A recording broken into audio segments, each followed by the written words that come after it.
Hello friends, very important video. आज का जो वीडियो है ये हाई कोर्ट के द्वारा जो डिपार्टमेंट्स को वार्निंग दी गई है उसके संबंध में है। ये जितना यूजफुल डिपार्टमेंटल ऑफिसर्स के लिए है उतना ही यूजफुल टैक्स प्रोफेशनल्स के लिए भी है। यानी दोनों के लिए ये बहुत ही इम्पोर्टेंट होने वाला है, क्योंकि इसमें हाई कोर्ट ने वो सारे दिशा निर्देश दिए हैं जो हमें आवश्यक हैं और हमें इन स्टेप बाय स्टेप चीजों को समझना है और उनको ध्यान में रखना है, जिससे हमारे द्वारा ये कोई गलती ना हो। अगर डिपार्टमेंट के द्वारा ऐसी गलती हो सकती है तो टैक्स प्रोफेशनल्स के द्वारा भी ऐसी गलती हो सकती है। तो अगर स्टेप बाय स्टेप आप इसको लास्ट तक देखेंगे तो मेरा ख्याल है आपको बहुत सारी चीजें क्लियर हो जाएंगी।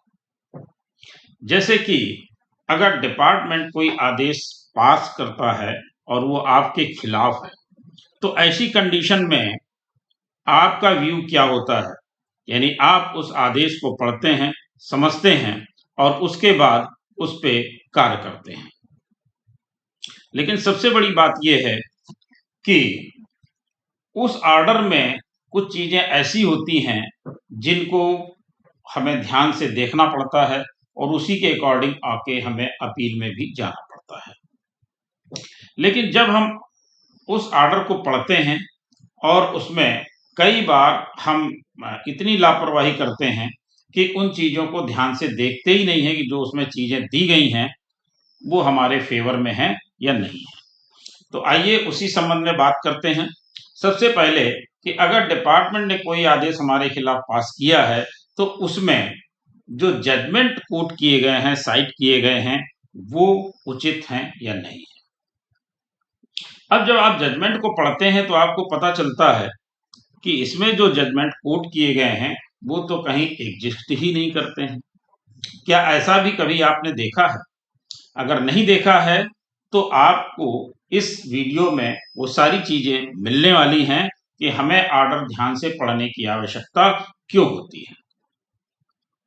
अब सवाल ये है कि अगर किसी ऑर्डर में इस तरह के साइट दिए गए हैं, जजमेंट दिए गए हैं जो कहीं पर एग्जिस्ट ही ना करते हो, तो इन्हीं सब शंकाओं का समाधान हम लोग आज कर रहे हैं। क्या एक जीएसटी ऑफिसर ये कह सकता है कि मैंने एआई की मदद से जजमेंट ढूंढा था, इसलिए जजमेंट गलत निकल गया, या मेरी रिस्पॉन्सिबिलिटी नहीं है? इन्हीं सब प्रश्नों को लेकर के हाई कोर्ट पहुंचे हैं।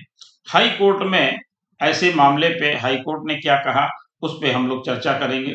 सबसे पहले हम देखेंगे कि टैक्स पेयर ने क्या कहा, फिर हम देखेंगे डिपार्टमेंट ने क्या कहा और इसके बाद हम देखेंगे कि हाई कोर्ट ने इसमें क्या संज्ञान लिया। इसके आखिरी में फाइनल डिसीजन देखेंगे। तो सबसे पहले हम देखते हैं कि टैक्स पेयर ने क्या कहा। सबसे पहले समझते हैं कि टैक्स पेयर ने हाई कोर्ट में असली ऑब्जेक्शन किया था। टैक्स पेयर ने इम्प्यूग्ड ऑर्डर की ओर ध्यान दिलाया और ये कहा कि जो भी स्टेट टैक्स ऑफिसर ने ऑर्डर में जुडिशियल डिसीजन दिए हैं जिन पर उन्होंने रिलायंस किया है वो कहीं भी एग्जिस्ट नहीं करते हैं। अब उसने वन बाय वन ये बताया कौन कौन से आदेश किस किस तरीके से हैं। जैसे कि State of Gujarat versus RB Structures Private Limited का हवाला इन्होंने दिया। इसमें कहा कि टैक्स पेयर से कहा गया कि जजमेंट अस्तित्व में ही नहीं है, यानी यह कोई मामला नहीं था कि जजमेंट का साइटेशन थोड़ा गलत हो गया, थोड़ा गलत नहीं हो गया, वो एग्जिस्ट ही नहीं कर रहा है। अच्छा, इसका इससे ज्यादा आगे सीरियस मैटर और क्या हो गया कि जब वह जजमेंट ही मौजूद नहीं है, इसके बाद टैक्स पेयर ने एक और जजमेंट की ओर कोर्ट का ध्यान दिलाया। क्या? ये था मद्रास हाई कोर्ट का decision, messrs Shri Vinayakiya agencies and assistant commissioner. Tax payer ने कहा कि साइटेशन के साथ इसे ऑर्डर में रेफर किया गया है वह एक्चुअल डिसीजन से मैच ही नहीं करता। पहला क्या था? एग्जिस्ट नहीं करता, और दूसरा मैच ही नहीं करता। जिस रेशियो या लीगल प्रिंसिपल के लिए उस जजमेंट पर रिलायंस किया गया था वह भी इस केस पर लागू नहीं होता। इसके बाद उन्होंने एक कलकत्ता हाई कोर्ट का भी डिसीजन दिया। इसमें इन्होंने ज्योति तार products private limited versus deputy commissioner ये दिया। इसमें इन्होंने भी क्या रेफरेंस दिया कि टैक्स पेयर की सबमिशन थी कि इसकी साइटेशन भी मैच नहीं करती है और जिस प्रोपोजिशन के लिए इसे रिलाई किया गया है वह भी प्रेजेंट केस पर एप्लीकेबल नहीं है। तो टैक्स पेयर का बेसिक आर्गुमेंट क्या था? बेसिक आर्गुमेंट ये था कि जिस लीगल मटेरियल के आधार पर मेरे खिलाफ ऑर्डर पास किया गया है वही लीगल मटेरियल गलत है, यानी गलत ऑर्डर कोट किए जा रहे हैं। इसके बाद जजमेंट कहा गया कि ऑफिसर ने इन जजमेंट्स को आर्टिफिशियल इंटेलिजेंस की सहायता से जनरेट किया था, यानी टैक्स पेयर का केस केवल यह नहीं था कि ऑफिसर ने गलत जजमेंट साइट किया है, बल्कि इश्यू ये बन गया कि क्या ऑफिसर ने एआई जनरेटेड लीगल इंफॉर्मेशन को वेरीफाई किए बिना अपने क्वासी जुडिशियल ऑर्डर का आधार बना दिया। मेन प्रॉब्लम यहां से शुरू होती है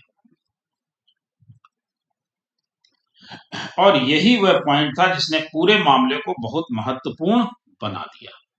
अब महत्वपूर्ण बन गया क्योंकि एआई के द्वारा अगर ये बात है तो सबसे पहले तो इसकी इन्वेस्टिगेशन होगी, यानी हाई कोर्ट की पहली प्रक्रिया क्या आई, हाई कोर्ट ने क्या इसके बारे में विचार किया?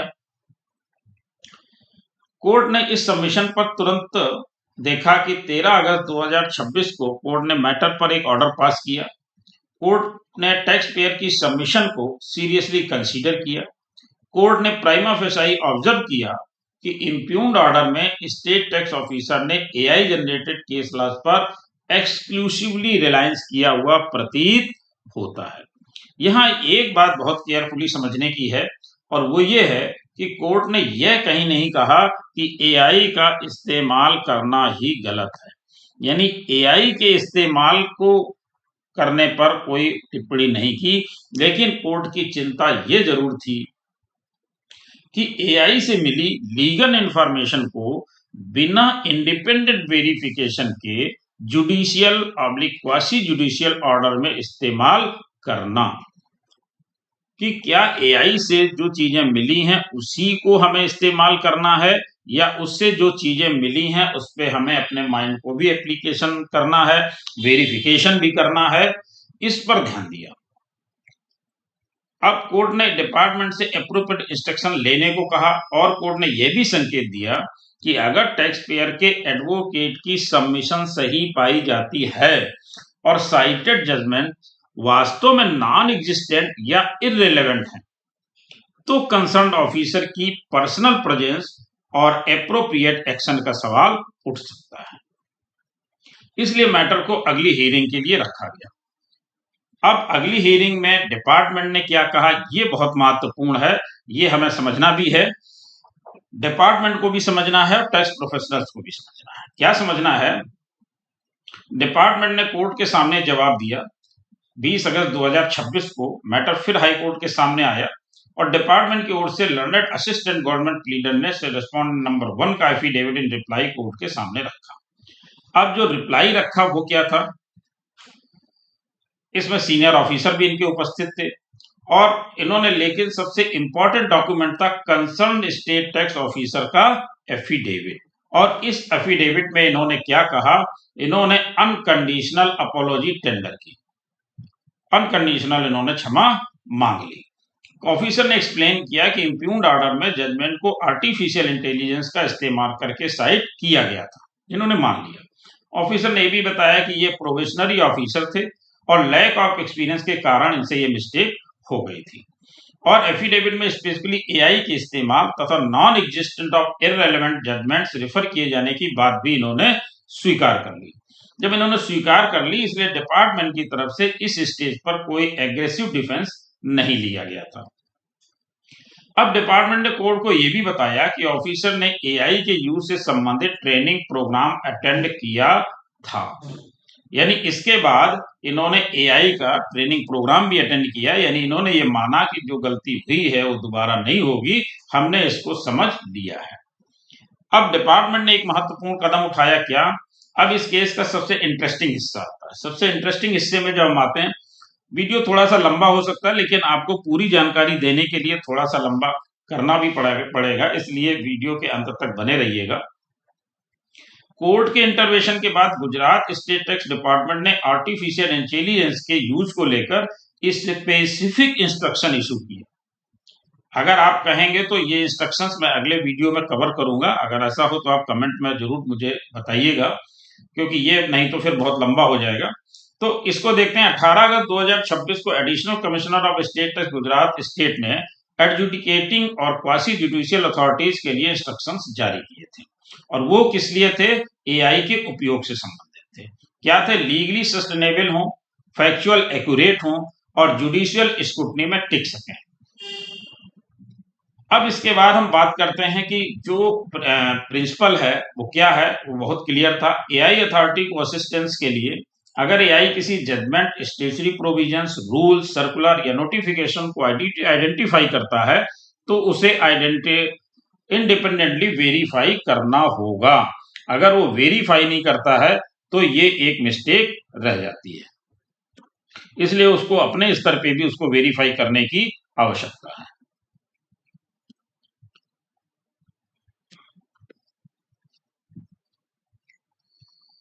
और वेरिफिकेशन प्राइमरी ऑफिशियल सोर्स से करनी होगी। मतलब अगर एआई ने आपको सुप्रीम कोर्ट जजमेंट बताया है तो केवल एआई का आंसर देखकर उसे ऑर्डर में साइट नहीं किया जा सकता। ओरिजिनली जजमेंट खोलना होगा, साइटेशन चेक करनी होगी, रेलेवेंट पैराग्राफ देखना होगा और यह भी देखना होगा कि जजमेंट अभी गुड लॉ है या बाद में ओवररूल हो चुका है। ये हमारे टैक्स प्रोफेशनल्स को भी बहुत ध्यान से समझने की आवश्यकता है कि इन चीजों को आपको भी देखना है।